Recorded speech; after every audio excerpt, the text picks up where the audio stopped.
to make a connection to what we traditionally known as HSE or EHS to what the world today is looking at from a perspective of what is called ESG. And ESG stands for environmental, social, and governance. The fulcrum to make the connection and to kind of make you feel that in HSE, we are contributing to a larger goal of the organization, which is broader and engaging a lot more stakeholders through the ESG platform. So when corporates and industries go out to seek capital, stakeholders and investors look at industries and corporates through the lens of ESG.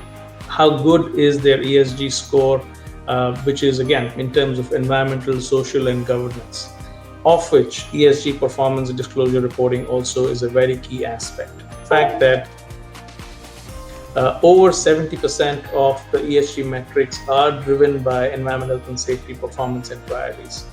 So if you've not heard of ESG, I think it's good for us to start kind of linking ourselves to the broader goals of the company, right? So that you're in line to what the management really wants out of us as health and safety professionals.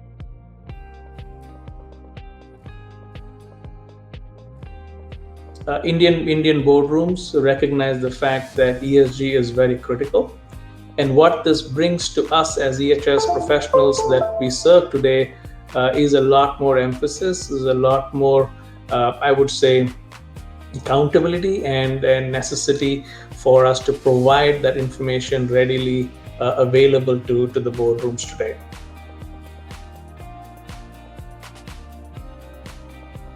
The key aspect which we do best is in terms of digitalization of your ESG journey, right?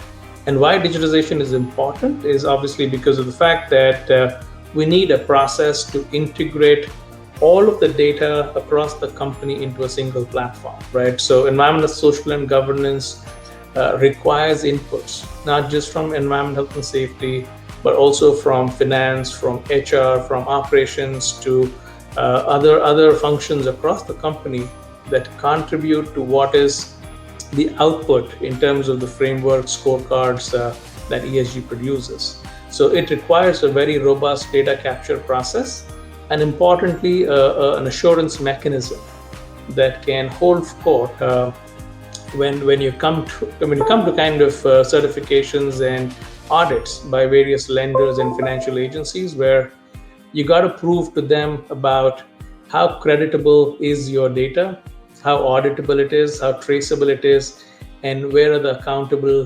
partners across the value chain defined. So a lot of assurance is again what people in the ESG, in the investment community look at, so which is critical for us to bring in and also be able to report that out transparently.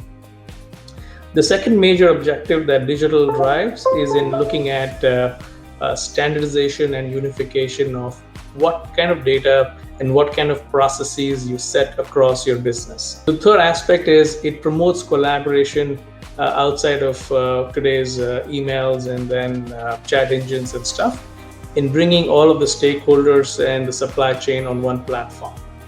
The fourth, and I think an important aspect, is there are several frameworks under ESG that you can report under.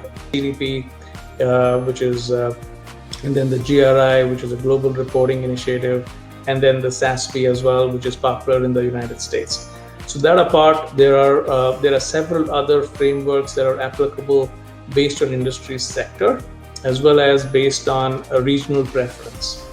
And depending on where your investment community is or where you're seeking investment from, people might kind of ask you for different frameworks so that they have that information necessary under that framework for them. So the key here again is ability to look at reporting out across multiple frameworks with the data that you have in the system, and digital really helps in making that switch happen easily between CDP, GRI, SASB, or TCFD, and so on and so forth. Last but not the least, I think with several implementations that Benchmark ESG has supported both globally and in India, we've seen businesses reduce cost and enhance productivity. Just because digital can kind of drive, like I'm repeating, transparency, accountability, responsibility to various people that all of us would have manually chased after if we were using a non-digital platform.